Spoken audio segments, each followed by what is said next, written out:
Il giallo di Anica Panfile, giornata di sopralluoghi nella casa di Franco Battaglia per il RIS di Parma accanto al nucleo investigativo dei Carabinieri di Treviso. I militari sono a caccia di tracce del passaggio della donna, impronte e DNA.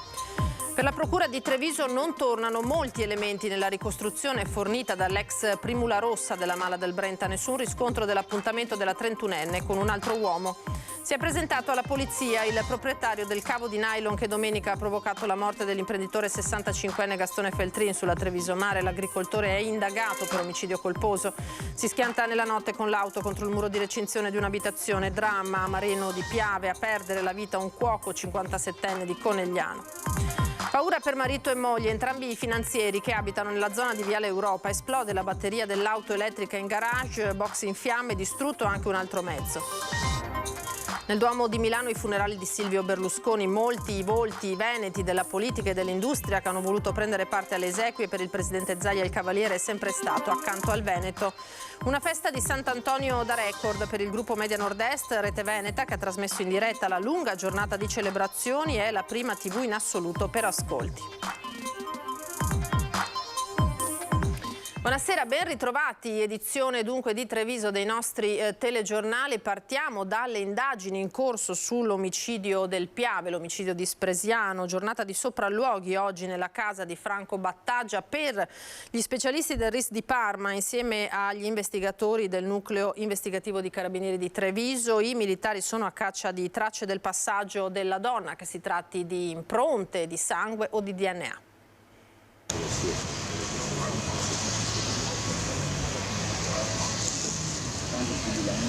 Prima il giardino, poi gli interni. Casa Battaglia è stata battuta palmo a palmo nella prima giornata di sopralluoghi da parte del RIS di Parma, accanto agli uomini del nucleo investigativo dei Carabinieri di Treviso, guidati dal tenente colonnello Giovanni Mura.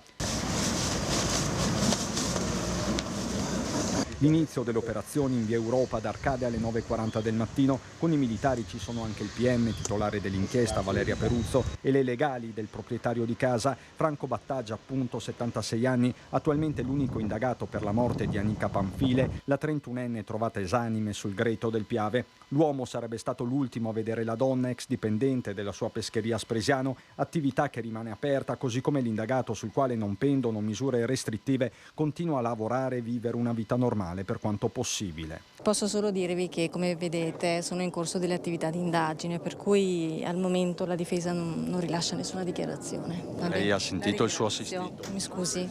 Avvocato, possiamo sapere dov'è Battaglia? Solo questo? Può dirci qualcosa? Vi chiedo solo la cortesia di lasciarci lavorare. Capisco che il vostro lavoro, adesso dobbiamo concentrarci su questa fase qua. Nella villetta da lunedì scorso, sotto sequestro, si cercano tracce di un possibile passaggio di Anica, le impronte, il DNA. Chiaro che i metri più sensibili siano quelli tra il pianerottolo di casa e il garage del seminterrato. Sotto osservazione ci sono anche le auto di proprietà di Battaglia. Si tratta di capire se tra queste mura ci sia stata un'aggressione letale, con il corpo della donna trasportato poi nei pressi del canale della Vittoria e qui abbandonato per essere trascinato dalla corrente. Ipotesi o suggestione saranno le analisi a stabilirlo. A presenziare all'operazione c'è anche Fabio Amadio, legale dell'attuale compagno di Anica. Siamo venuti a vedere le operazioni del RIS, ci auguriamo che ne esca qualcosa. Potrei entrare, ma sinceramente c'è già troppa gente e ho avuto l'impressione che il comandante dei RIS preferisse non avere tanta gente dentro per poter operare meglio, per cui sicuramente la mia posizione non è una posizione che necessiti di essere presente. Le mie indagini le sta facendo il RIS.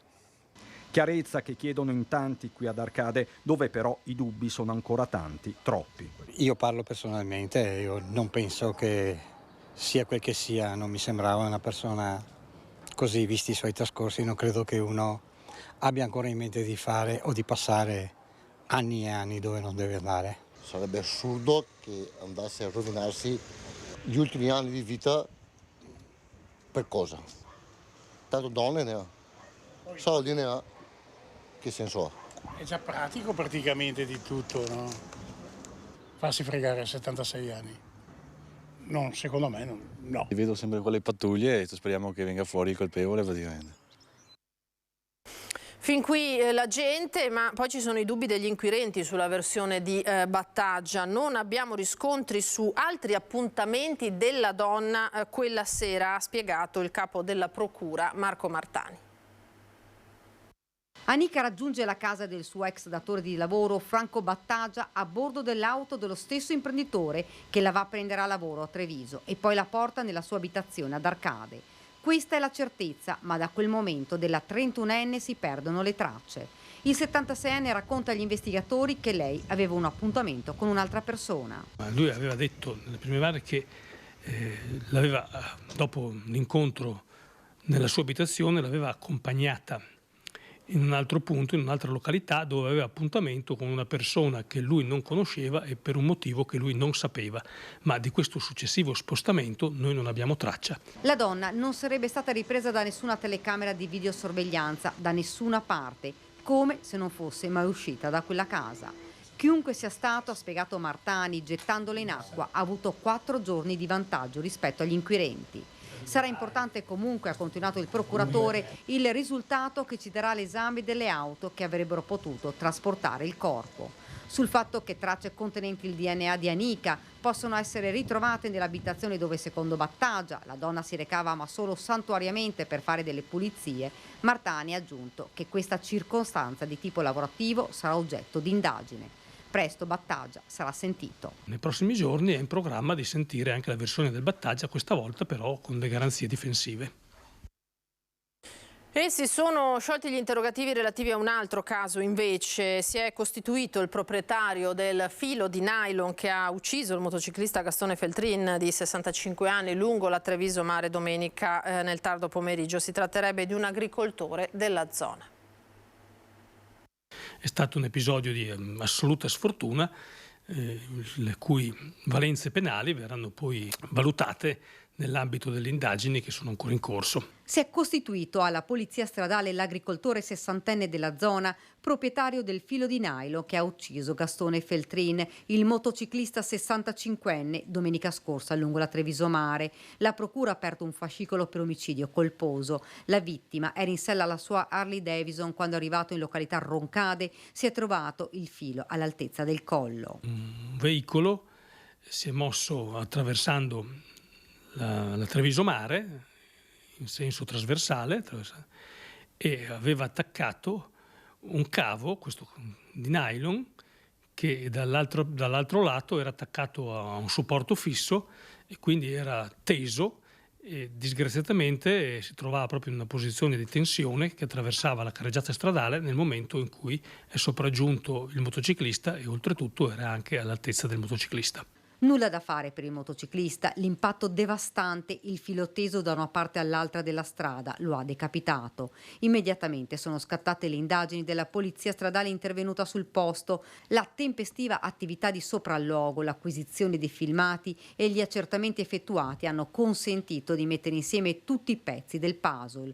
Importante è stato il rinvenimento dello stesso tipo di filo di nylon di colore arancione all'interno di un podere coltivato a vigneto che ha consentito di individuarne il relativo produttore. Il responsabile, resosi conto di essere stato ormai individuato dagli uomini della Polizia di Stato giunti davanti alla sua abitazione, consigliato dai legali a cui si è affidato, ha deciso di presentarsi presso l'ufficio di polizia. L'uomo è stato deferito per omicidio stradale ed omissione di soccorso. E sulle strade trevigiane si conta purtroppo anche un'altra vittima. A Mareno di Piave questa notte un'auto è finita contro un muro, a perdere la vita un cuoco 57enne di Conegliano, Walter Ronchi. È la 31esima vittima della strada dall'inizio dell'anno. Ai nostri microfoni Paolo Casagrande, residente della zona in cui è accaduto il sinistro, ci parla di quello che ha visto nel momento in cui è accorso per aiutare l'uomo. C'era un'auto particolarmente distrutta e c'era una persona incastrata e non, era ancora, diciamo, parlava ancora, non è morta sul colpo. Le ultime parole: imprigionato tra le lamiere della sua Opel Corsa. È morto con l'arrivo dei soccorsi Walter Ronchi, 57enne di Conegliano, dopo lo schianto nella notte contro un muro di un'abitazione a Mareno di Piave. Erano da poco passate le 2 quando Ronchi, lungo via Conegliano, ha perso il controllo della sua auto per poi schiantarsi contro il muro di una recinzione.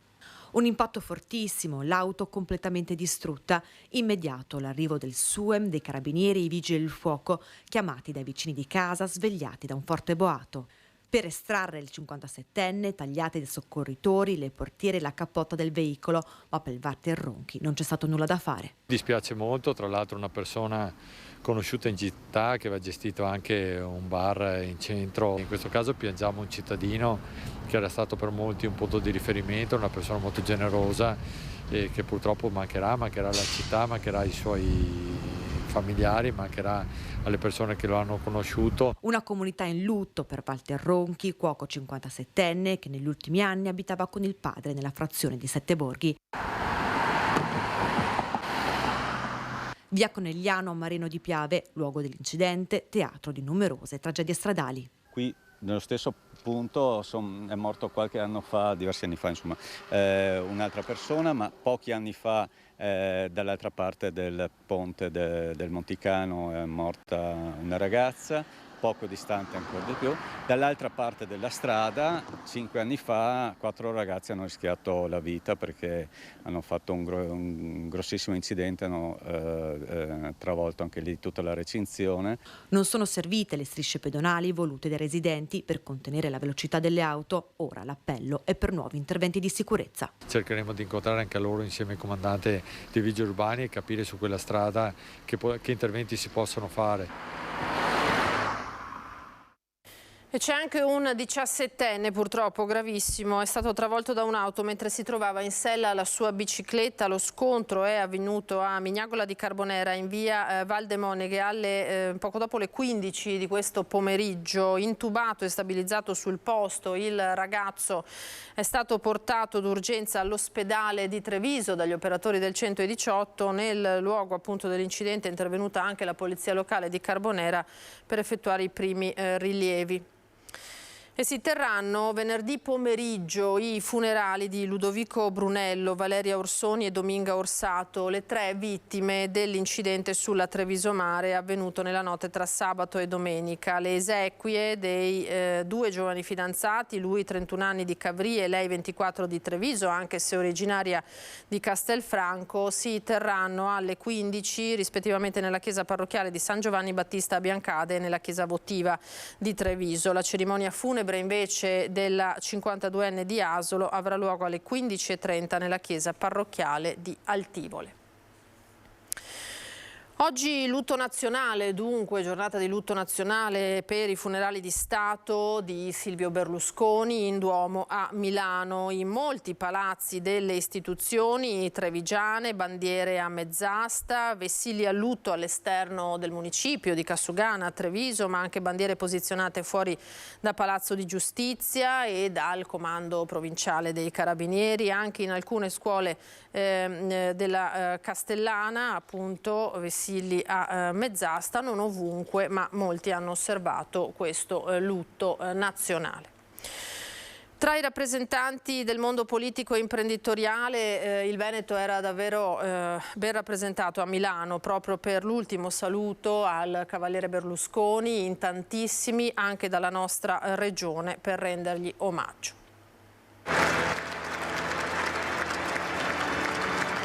Un lungo applauso, iniziato nel piazzale del Duomo di Milano e proseguito all'interno, quando pochi minuti prima delle 15 il feretro di Silvio Berlusconi arriva in cattedrale. All'esterno ci sono almeno 10.000 persone. Qualcuno stringe in mano le bandiere di Forza Italia, altri sventolano quelle del Milan. La chiesa è gremita, in prima fila i figli di Berlusconi e la compagna Marta Fascina. C'è il capo dello Stato, Sergio Mattarella, l'ex presidente del Consiglio, Mario Draghi. Molti rappresentanti del mondo politico e imprenditoriale veneto, giunti nel capoluogo lombardo per l'ultimo saluto. Ci sono il ministro Carlo Nordio, sua una delle tante corone di fiori poste all'esterno, insieme agli altri membri del governo, con la premier Giorgia Meloni. C'è il presidente della Camera, Lorenzo Fontana, l'onorevole Flavio Tosi, coordinatore regionale di Forza Italia. Tra i primi ad arrivare in cattedrale il governatore del Veneto, Zaia. Una persona geniale, generosa e assolutamente di una creatività unica, quindi me lo ricordo del Consiglio dei Ministri, poi ho continuato a mantenere rapporti, assolutamente se ne va un pezzo di terra. Devo anche dire che lui ha sempre dimostrato una grande vicinanza al Veneto e questo io lo voglio riconoscere perché c'è stato con il passante, con Mose, con le alluvioni e lui è sempre stato presente. Noi abbiamo avuto 10.040 persone alluvionate, lui è tornato poi con l'acqua grande del 2019. Mi ha chiamato anche durante il Covid. Veneto rappresentato anche dai tanti imprenditori. Il patron della Diesel, Renzo Rosso, Alessandro Benetton, Massimo Doris, figlio di Ennio, scomparso nel novembre 2021. Proprio in occasione del suo funerale ci fu l'ultima uscita ufficiale nella nostra regione di Berlusconi. Presente anche Paolo Scaroni, vicentino, presidente del Milan. Ed erano tanti gli ex giocatori rossoneri arrivati per l'ultimo saluto al loro presidente, da Baresi a Boban, da Galli ad Albertini.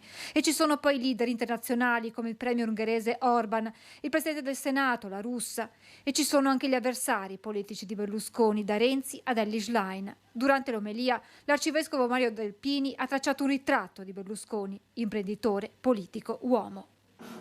Vivere e non sottrarsi alle sfide, ai contrasti, agli insulti, alle critiche e continuare a sorridere, a sfidare, a contrastare, a sorridere di fronte agli insulti, vivere e sentire le forze esaurirsi. Quando un uomo è un personaggio, allora è sempre in scena, ha ammiratori e detrattori. Ha chi lo applauda e chi lo detesta. Al termine delle esequie, come all'inizio, ci sono solo i cori dei tifosi milanisti e un grande applauso ad accompagnare il feretro nel suo ultimo viaggio.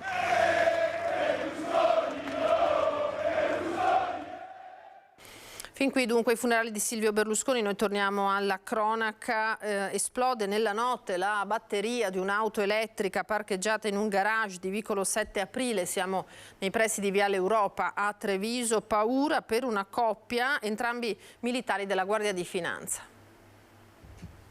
Un'esplosione, il boato e poi le fiamme. Paura nella notte a Treviso dopo lo scoppio della batteria di un'auto elettrica parcheggiata in un garage di via 7 aprile.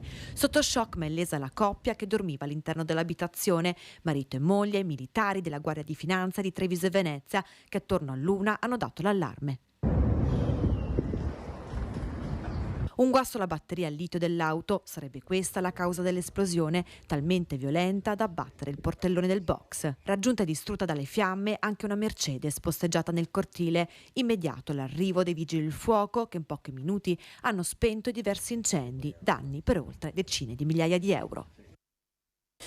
E ora andiamo a sentire il bilancio positivo per i primi 6 giorni del progetto sperimentale promosso da Mobilità di Marca, volto alla promozione della legalità nell'utilizzo dei servizi di trasporto. L'iniziativa, partita il 1° giugno, ha visto coinvolti 4 assistenti alla clientela, formati appositamente per supportare i controllori, eccoli qui, di MOM. L'attività di verifica dei passeggeri si è svolta dalle 13 alle 15 all'autostazione di Treviso, controllati oltre 11.000 passeggeri in salita su un totale di 362 corse in partenza. Dai controlli eseguiti sono stati 94 i passeggeri trovati senza titolo di viaggio, nessuna sanzione, ma, dicono dall'azienda, educazione alla legalità. Dopo questo test, ha spiegato il direttore Corrado Bianchessi, guardiamo già all'esercizio invernale che ci vedrà impegnati da settembre in un progetto strutturato di contrasto all'evasione che coinvolgerà anche le scuole. Lasciamo la città, andiamo a Vedelago ora, dove è stata presentata la nuova giunta comunale del neosindaco Giuseppe Romano. È stato attivato anche il nuovo assessorato alla famiglia. Famiglia, PNR, imprese, che poi significa rapporto con i cittadini, continuità di quel ragionamento che abbiamo sempre fatto in campagna elettorale, e quindi di concordare, condividere un percorso nuovo e più rappresentativo delle esigenze di Vedelago. Dalla giunta Andretta a quella Romano, Giorgio Marina e Denise Braccio dopo il cambio di casacca a un paio di mesi dal voto. A Marin la nomina di vice sindaco e la delega all'urbanistica e alle attività produttive. Resta la cultura, servizi sociali e pari opportunità Denise Braccio, a cui è stato affidato anche il nuovo assessorato alla famiglia. Quando diciamo famiglia noi andiamo a toccare anche politiche giovanili, anziani, la terza età, abbiamo anche l'università popolare, quindi non solo, e anche il disagio minorile, eccetera. Quindi quando noi vogliamo, diciamo, assessorato alla famiglia è proprio per abbracciare, per dare una risposta a 360 gradi. Un impegno preso in campagna elettorale che il sindaco romano sta portando avanti. In corso l'iter per la richiesta di poter rientrare nei cosiddetti comuni amici della famiglia, un marchio con tanto di certificazione, segno distintivo dell'impegno concreto a favore delle famiglie. Questa certificazione viene fatta, viene richiesta attraverso il servizio di coesione sociale del Comune di Trento e pensiamo che veramente possa essere effettiva entro i primi 90 giorni. Già consigliere di minoranza nella precedente amministrazione, Oscar Bordignone è stato nominato assessore all'ambiente. A Susanna Bilibio, imprenditrice agricola, la delega all'agricoltura, turismo e trasporti. Allo sport, protezione civile e politiche giovanili, Cristian Pastro.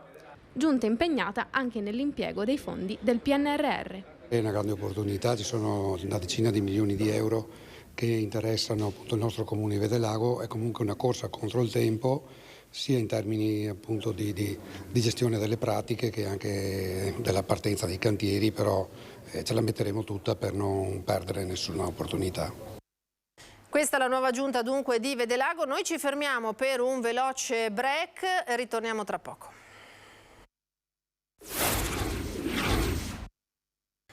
Ben ritrovati in diretta, edizione di Treviso dei telegiornali di Antenna 3. Slittano a luglio i trasferimenti dei primi reparti alla Cittadella della Salute. Lo ha annunciato oggi il direttore generale dell'ULSS 2 Francesco Benazzi. Sulla carenza di medici lo stesso Benazzi ha fatto il punto. Dalla Regione 5 milioni di euro ha spiegato per coprire le prestazioni aggiuntive e ridurre le liste d'attesa entro la fine dell'anno.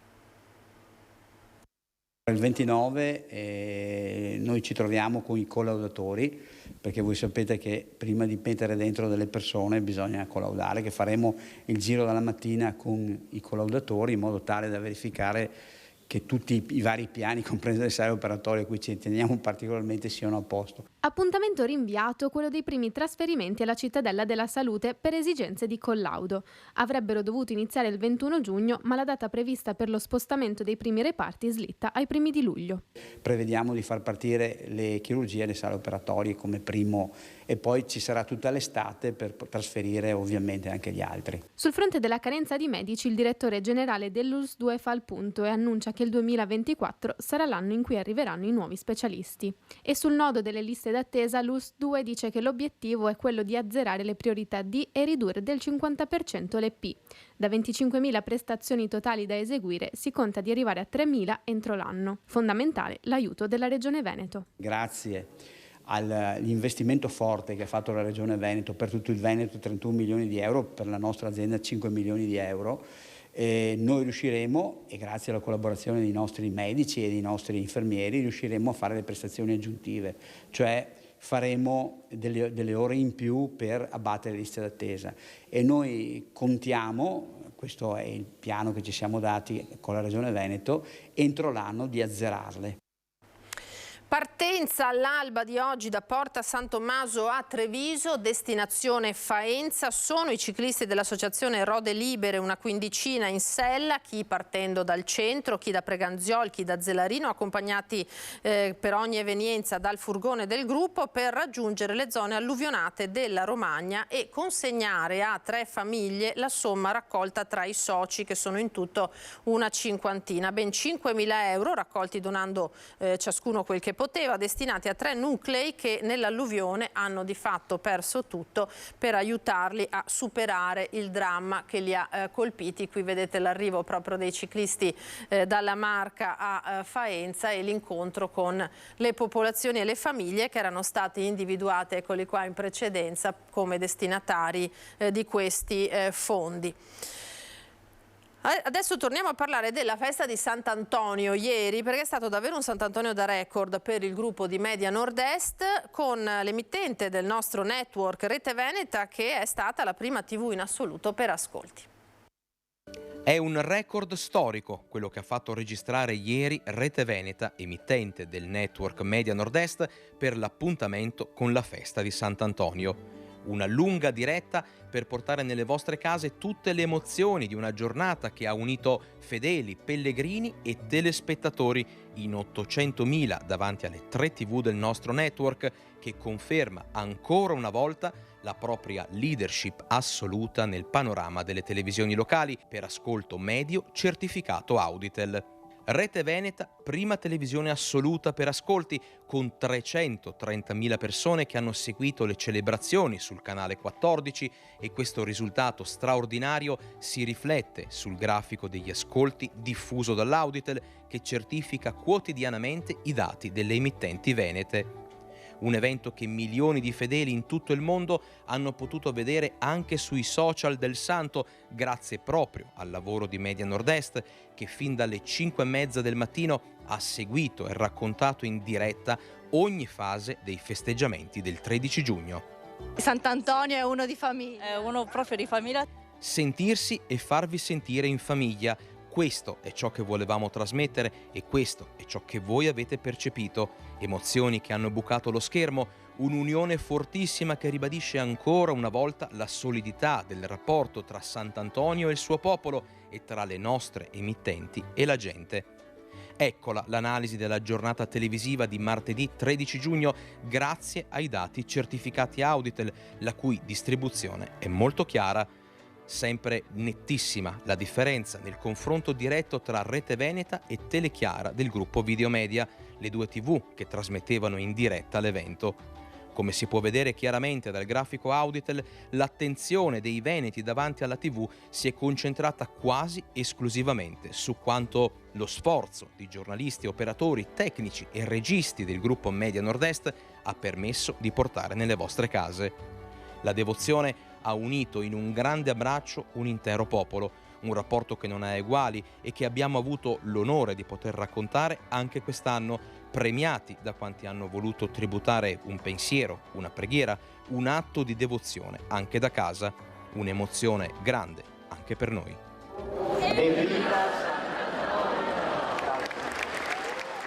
Ritorniamo a Treviso, ora ripartirà domani, giovedì, la tradizionale rassegna musicale di Musei d'Estate 2023, promossa dal Comune di Treviso e realizzata da Asolo Musica, un evento che da 21 anni è punto di riferimento nel cartellone delle manifestazioni che accompagnano l'estate trevigiana.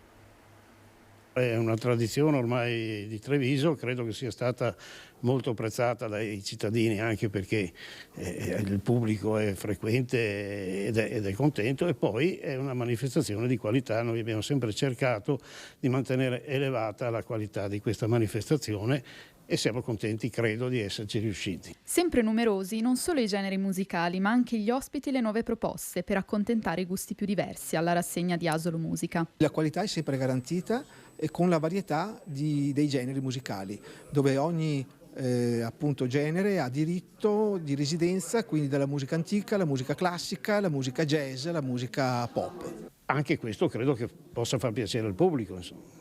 Ci sono anche cose leggere, non è proprio la musica classica tutta quanta intesa, per cui qualcun altro talvolta addirittura ha paura di arrivarci. Questa è una cosa che è veramente destinata a tutti. Saranno 10 gli eventi in calendario in questa edizione, che si terranno nel chiostro di Santa Caterina a Treviso, riqualificato per diventare un vero e proprio polo culturale. Appuntamento domani alle 21 con il concerto inaugurale intitolato Rapsodia Spagnola. Il chiostro di Santa Caterina, il complesso di Santa Caterina è un luogo straordinario, è un luogo del silenzio, ricordiamo era un convento, no? Il luogo del silenzio all'interno di una città sempre in movimento e sempre molto attiva. Il luogo del silenzio perfetta per la musica, il chiostro è un luogo acusticamente perfetto. Dalla musica agli alpini, e allora andiamo subito a Belluno.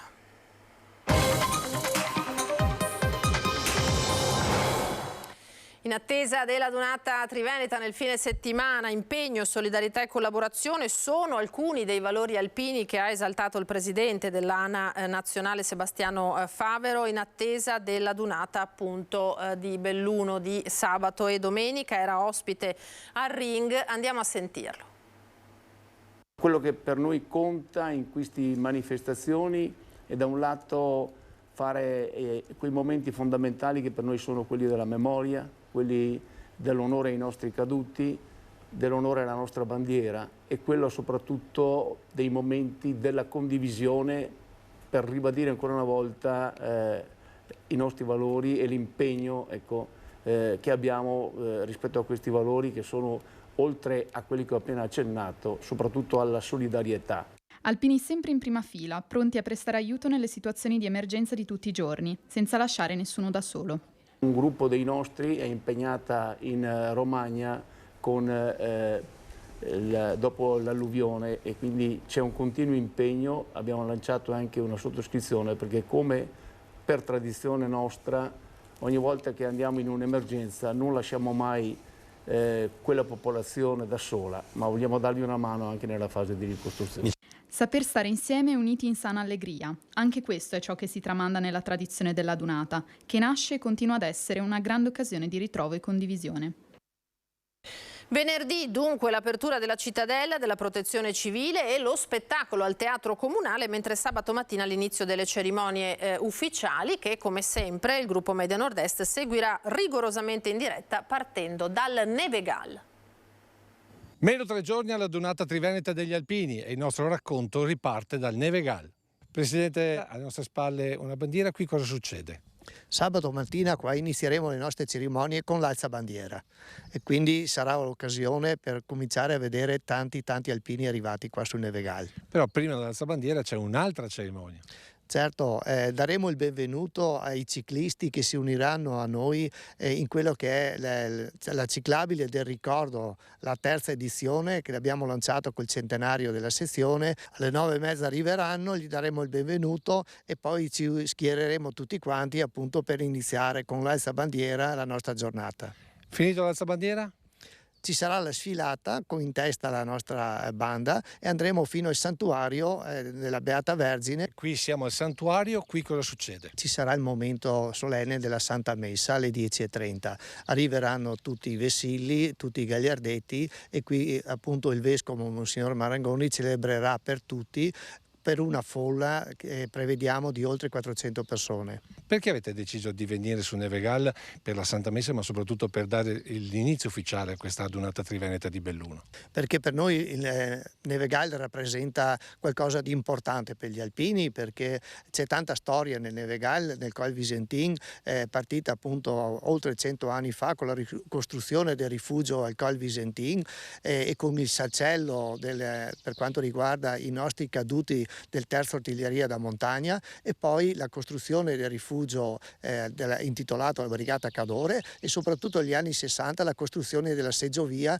che ha dato l'impulso invernale a quelli che sono gli sport invernali qua sul Nevegal. Voi lo fate anche per dare un impulso per chi non conosce Nevegal anche d'estate. Certo, era importante far conoscere a tanti alpini che arriveranno, alle famiglie, quello che è la valenza del Nevegal per l'estate. Il Nevegal si presta veramente alle lunghe passeggiate, si presta a tutti gli itinerari dei percorsi di mountain bike, quindi è servito molto bene da strade e da sentieri, ci sono le nostre maglie che sono in grado di lavorare e quindi è un piacere venire al Nevegal anche perché si gode di una vista eccezionale. Dicono che dal Visentin si possa vedere Venezia nei giorni di sereno. Quindi l'appuntamento comincia intorno alle 9:30 su con i ciclisti che arrivano e proseguirà qui con la Santa Messa, ma se uno vuole venire a seguirla spazio ce n'è? Spazio ce n'è per tutti, gli spazi sono ampi, noi la facciamo per tutti quelli che possono venire perché ci fanno solo piacere condividere con noi momenti anche di intimità religiosa e quindi siete tutti benvenuti. Nel corso del fine settimana si prevede che giungeranno a Belluno fino a 30.000 persone tra alpini e simpatizzanti, visitatori. Il sindaco di Belluno, Oscar De Pellegrin, ha fatto il punto sulla struttura della macchina organizzativa per garantire che tutto possa svolgersi in sicurezza. Il capoluogo bellunese è pronto ad ospitare le 30.000 presenze attese nel fine settimana per il raduno triveneto degli alpini, che da venerdì a domenica sarà protagonista assoluto sul territorio comunale. Numeri da capogiro per la sfilata delle penne nere e i molti eventi satellite che contorneranno la celebrazione, ed è per garantire che tutto possa svolgersi in sicurezza che il comune di Belluno ha messo in moto un'imponente macchina organizzativa. Sono impegnati tutta la sezione di Belluno, ma tutti i gruppi che poi provengono un po' da tutta la provincia, e quindi io dico non è solo la città impegnata, ma tutta la provincia, poi tutti i gruppi di protezione civile, di volontari, anche tutte le forze dell'ordine e anche la nostra polizia locale, insieme a tutti quanti, sono impegnati fin da venerdì. Molti divieti e le modifiche alla viabilità diramati nei giorni scorsi. Da ieri è chiusa al traffico Piazza Piloni e lo sarà fino a martedì. Niente sosta in Piazza dei Martiri e Piazza Duomo dal pomeriggio di sabato, così come nell'area gratuita nei pressi del Palasport. Ma sarà domenica il giorno più impegnativo, con divieto di sosta e transito fino alle 13 per tutto il percorso della sfilata, che si articolerà da Cavarzano a Piazza Santo Stefano, passando per Ponte degli Alpini, Viale Fantuzzi, Via Loreto e Piazza dei Martiri. C'è poi la sanità, con l'ULSS 1 Dolomiti, che ha ribadito la propria presenza a supporto dell'evento. La nostra centrale operativa, il nostro servizio di emergenza-urgenza, il nostro SUEM, si affiancherà e sarà di supporto a quella che è la predisposizione di sicurezza sanitaria che l'Associazione Nazionale Alpini ha già predisposto. Fin qui gli alpini, ma torna anche l'appuntamento con l'estate tizianesca, presentato proprio oggi in città il fittissimo calendario di eventi. Workshop, laboratori didattici, visite, conferenze e concerti, ce n'è per tutti nel programma dell'ormai ventennale Fondazione Centro Studi Tiziano e Cadore, che ha presentato stamani nella sede di Confindustria Belluno Dolomiti il fitto programma del calendario dell'estate tizianesca 2023. La rassegna, patrocinata dalla Regione con l'aiuto di moltissimi partner, vuole valorizzare attraverso i numerosi appuntamenti sia l'inestimabile patrimonio artistico locale che il territorio che lo custodisce. Che partiamo dal Cadore per arrivare a Venezia, del resto queste sono terre di Tiziano, fermandoci a Vittorio Veneto, a Treviso, a Belluno, insomma dove Tiziano c'è stato. E abbiamo proposto nei 20 anni dalla Fondazione una serie di eventi. 25 le conferenze che avranno come ospiti studiosi di fama internazionale, 8 laboratori musicali, 9 concerti, ma anche escursioni in natura, mostre, una fiera dell'editoria in piazza a Pieve di Cadore e un restauro speciale in occasione del ventennale della Fondazione. Abbiamo deciso, insieme all'Arcidiaconato e alla Diocesi, di restaurare la pala di Tiziano della chiesa arcidiaconale. Un'operazione molto coraggiosa, perché si sa che quando si restaura non si sa che cosa si trova. Comunque non lo posso dire ora, ma ci saranno delle sorprese positive. È tutto per questa edizione, io vi ringrazio per essere stati con noi. Naturalmente adesso le previsioni del tempo. A tutti una buona serata, arrivederci.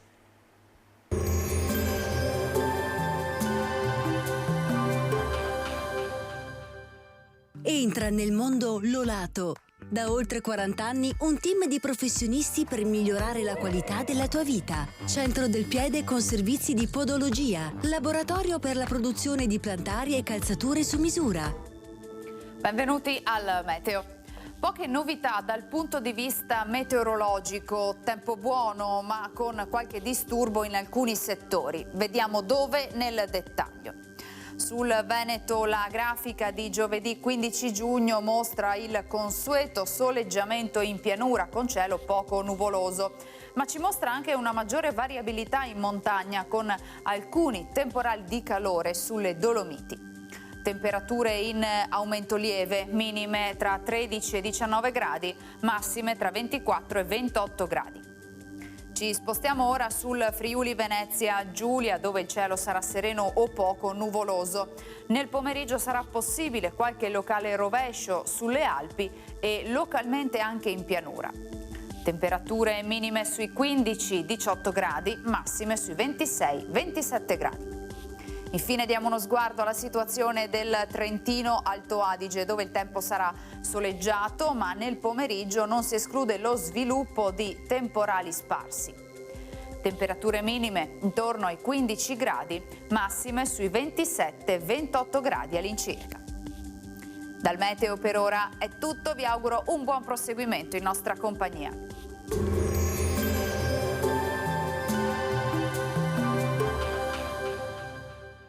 Busti, tutori e protesi di arto personalizzati. Ortopedia e sanitaria Lolato. A Treviso e Montebelluna. Lolato, soluzioni per star bene.